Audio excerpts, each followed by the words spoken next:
Hello and welcome to Forward Boldly. I'm your host, Christine Niles. Great to be back with you.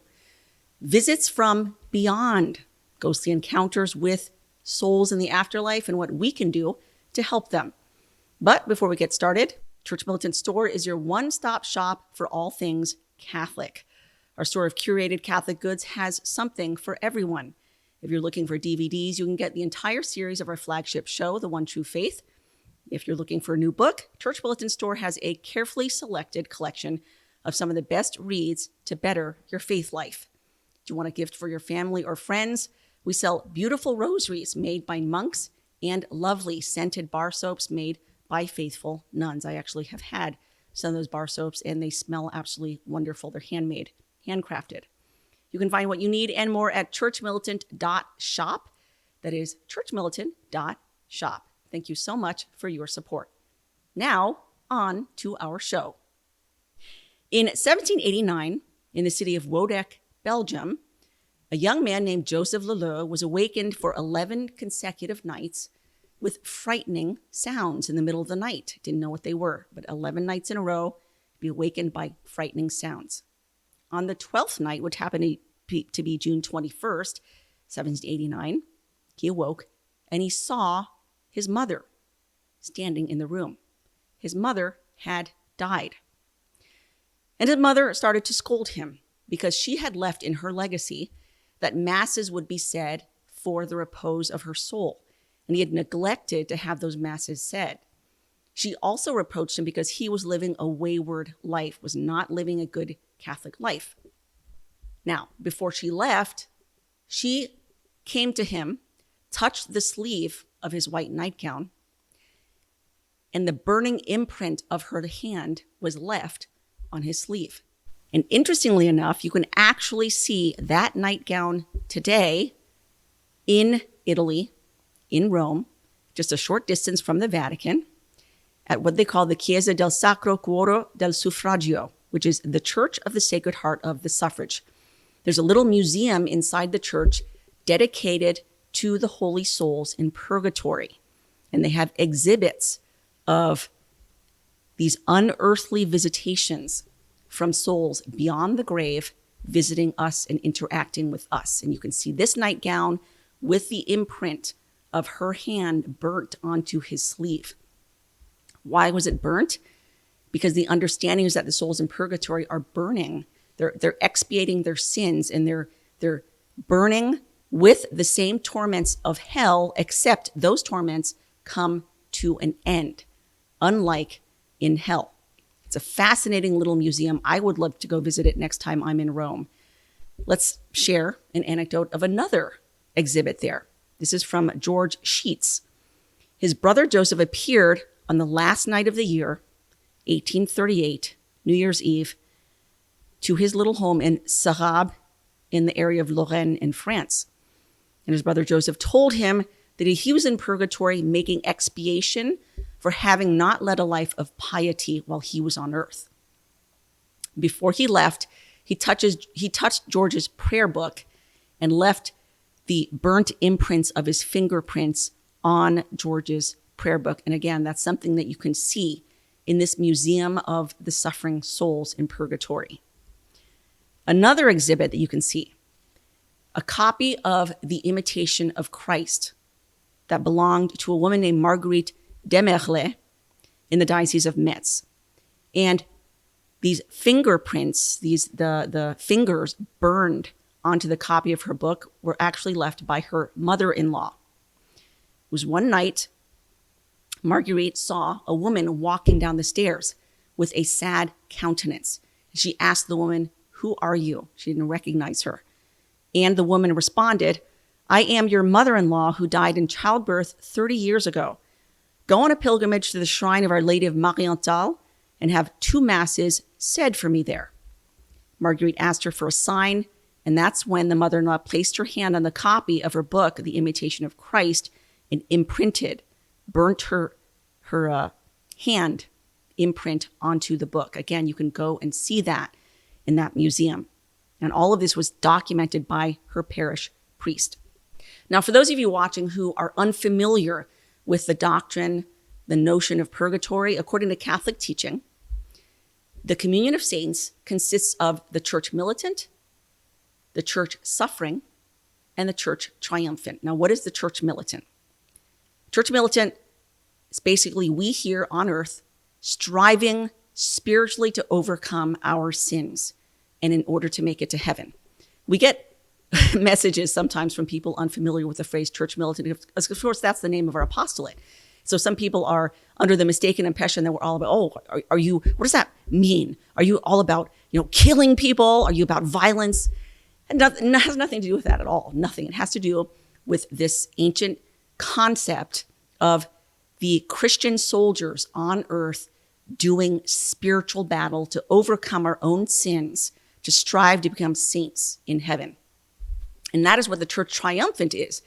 The church triumphant are the saints who have overcome. They've won the battle. They are victorious.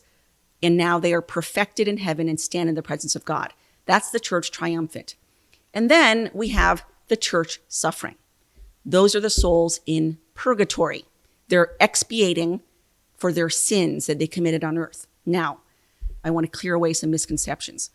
First of all, those souls in purgatory are forgiven. They're forgiven their sins. That doesn't mean, however, that they don't still have temporal punishment for the sins that they have to work off. Here's a rough analogy. Let's say a bad child takes a stone, throws it at his neighbor's window, and breaks it. Okay? The child is contrite later on, goes to the neighbor, apologizes for breaking his window. The neighbor forgives him. So the child is forgiven. But we still are left with the matter of the broken window. Someone has got to fix that window. It doesn't magically fix itself. The child's forgiven, but the child, in reparation for his sin, goes and fixes the window. That is a rough analogy and can be compared to the expiation being made by the souls in purgatory, the temporal punishment that they're still working off for their forgiven sins on earth. Now, one thing that exorcists will talk about is they'll make the distinction between demons and ghosts. There's a lot of confusion out there. Some people think they're the same thing. They're not the same. Ghosts, as we typically understand them when it comes to perhaps, we see things in a house that's supposedly haunted. Usually, those are souls visiting from purgatory. For whatever reason, God has allowed certain souls from purgatory to come visit us here on earth. And usually it's because they want help. They need help from us. So they shouldn't be treated as curiosities. You see these sort of ghost hunter shows where people are bringing their equipment and their cameras and all that stuff, and they try to catch ghosts, and they treat them as a curiosity rather than praying for them, which would be far more useful. In fact, I know of cases where someone was experiencing, particular hauntings in their home where they're seeing these, what they're calling ghosts, coming to them. And they start praying for them. They start praying for them regularly every single day, offering masses for them. And after a while, they're gone because that's why they came. They came seeking help. You offered them the help that they were seeking for, the masses, the prayers, and then they were released from purgatory and able to make it to heaven. So instead of treating them as curiosities, we should be praying for them. That does have to be distinguished from demons. That's different entirely. Those are malevolent entities who desire to harm you. And so they will act in such a way as to harm, to cause terror, to cause fright, and to cause evil, bad, malicious things to happen in your home. That would not be the souls in purgatory. Souls are there to ask you to help them. And so by all means, pray for them. Help them so they can be released from purgatory and go to heaven. Now, the saints and doctors of the church say that the sufferings in purgatory are tremendous. They're beyond our understanding. In fact, they are as bad as the sufferings in hell, except the difference in purgatory is that they come to an end. The souls in purgatory suffer all the torments of hell, but those torments eventually come to an end. And in that, they have hope. So in a sense, the souls in purgatory can be also considered saints, even though they are not yet perfected and completely purified of all stain of sin. They will eventually be united to God and be perfected and stand in the presence of God forever. So they can certainly be considered saints. And what's very interesting is that it's also said that the primary suffering that the souls endure in purgatory is from love. It's from love. They're given a vision just for a moment of God before they go to purgatory. A brief vision of the glory of God. They get to see him face to face for just a moment, and then it's taken away. But in that one moment, the fullness, the intensity of God's love is communicated to them in an incomprehensible way. And it's so deeply imprinted upon their souls that they spend the rest of their time in purgatory suffering, yearning, desiring with a burning desire to be back in the presence of their beloved, back in the presence of the all-encompassing love of God. And so, yes, they are expiating their sins through that love of God. And they regret their sins. They regret all the things that are now keeping them from returning to their beloved. It's actually a very beautiful thing. We'll be right back with the show, but I'd like to take a moment to encourage you to sign up for a premium subscription if you haven't already. It's only $10 a month, which is a really rock bottom price, and it gets you thousands of hours of content on everything across the board: theology, philosophy, apologetics, history, everything. We have things for little children. We have things for adults. While we give a lot of our content away for free, the work that we do here does not come for free. It costs us money. The $10 a month will go a long way in helping us to continue to produce top quality, faith-based content, all with a view towards spreading truth, ultimately for the salvation of souls. So if you want to support us, please consider signing up for premium at churchmilitant.com/go premium. That's churchmilitant.com/go premium. Thank you so much for your support. Now, it is a great act of charity to help the holy souls in purgatory, a tremendous act of charity. We have to remember, while we're here on earth, we have the power to help expiate for our sins. We can reduce the temporal punishment for our sins through our own prayers, our own mortifications, going to Mass, going to confession, receiving the sacraments. But the souls in purgatory cannot do that. They are utterly helpless. The time of that expiation is over. The moment that you die, that's it. Once the sentence is set, it is set, and there's nothing you can do about it. They rely entirely on us to help them. And we can help them through our own prayers. The prayers that we offer can help reduce the time of their temporal punishment in purgatory. It can bring them relief. It can bring them consolation. It could reduce their time. It can even help them get out of purgatory. You can kind of think of a rough analogy.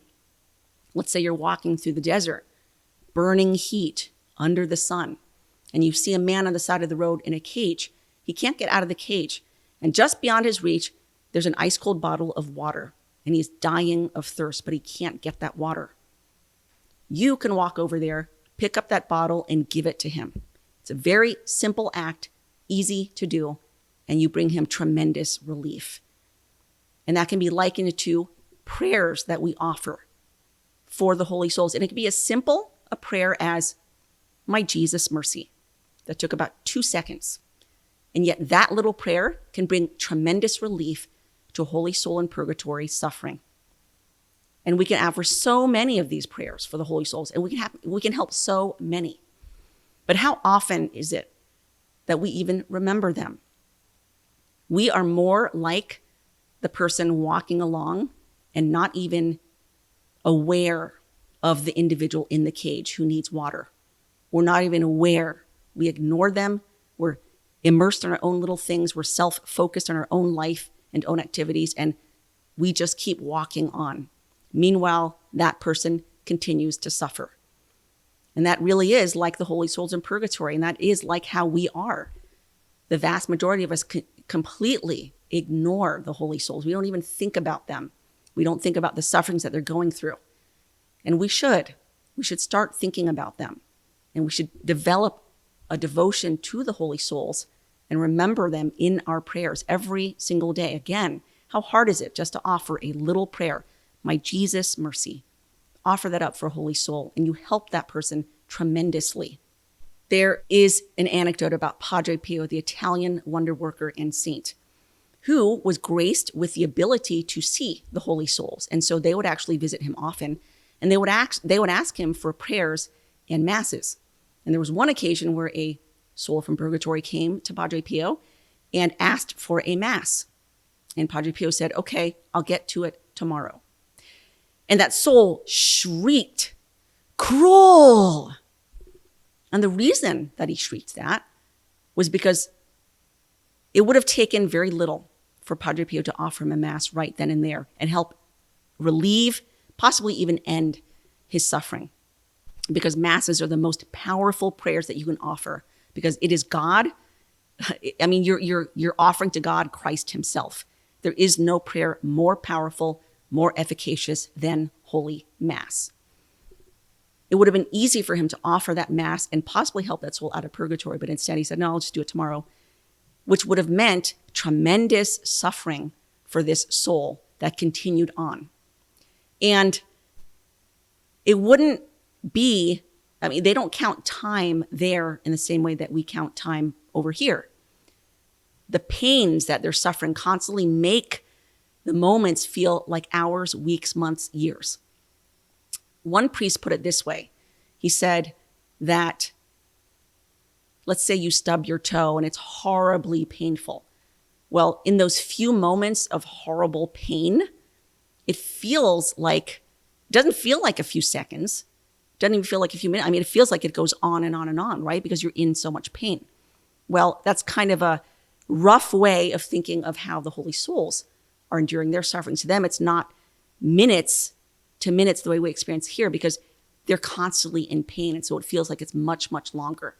And so for Padre Pio, it would have been, oh, it's not a big deal. Do it in the morning. For that soul, it was a huge, massive deal, because it would have meant tremendous suffering. Now, I assume after he called him cruel, I assume Padre Pio probably went ahead and offered him mass right after that.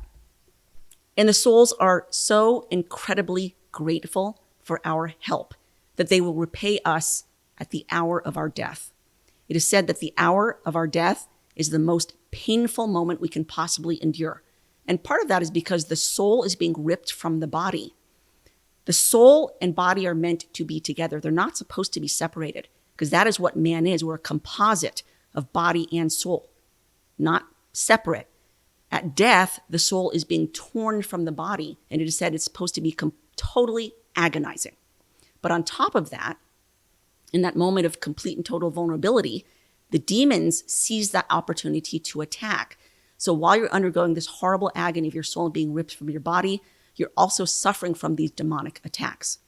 And now it is said that those souls in purgatory that you've helped while you're here on earth will come to your aid at the moment of death, that God allows that to happen.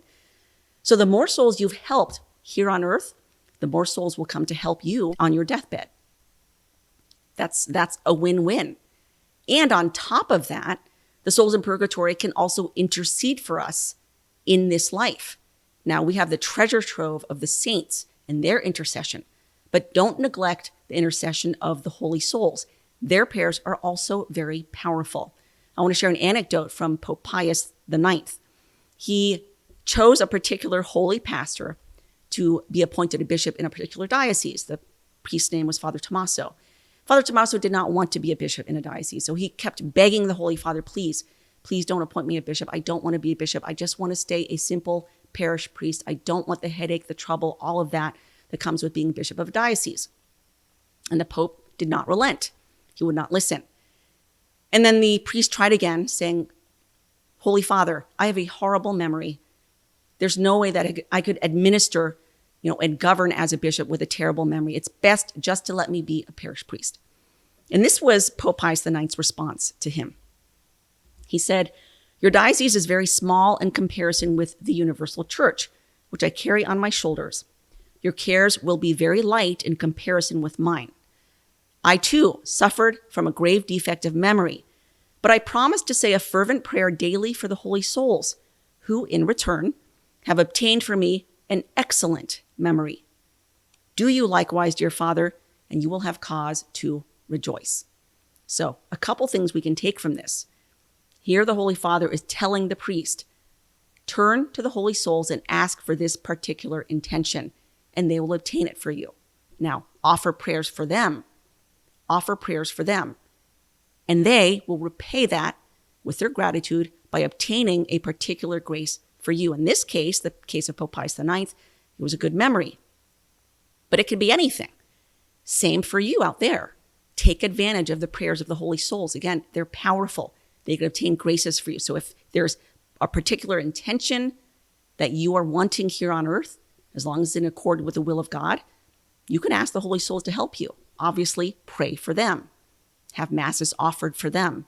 Say your prayers for them, light blessed candles for them, and then ask them, could you please obtain this grace for me? And you'll probably be surprised by how efficacious and powerful their prayers are. The beautiful thing about all this is that one day, God willing, if we have the grace to get to heaven, we will be able to meet face to face all those souls that we have helped here on earth below. We'll be able to meet all those souls in purgatory that we somehow helped with our prayers, perhaps even helped release them from purgatory into heaven. What a beautiful day that will be. The communion of saints. It's a glorious, glorious thing. What a beautiful thing it is to be Catholic and to be in the love and the grace of God. Remain always in that grace. Develop a devotion to the holy souls. Pray for them. Remember them in your daily prayers and ask them to help you. One day, God willing, we'll be all united together in the tremendous and incomprehensible love of God for all eternity. Thank you for listening, and in the words of St. Joan of Arc, in God's name, forward boldly.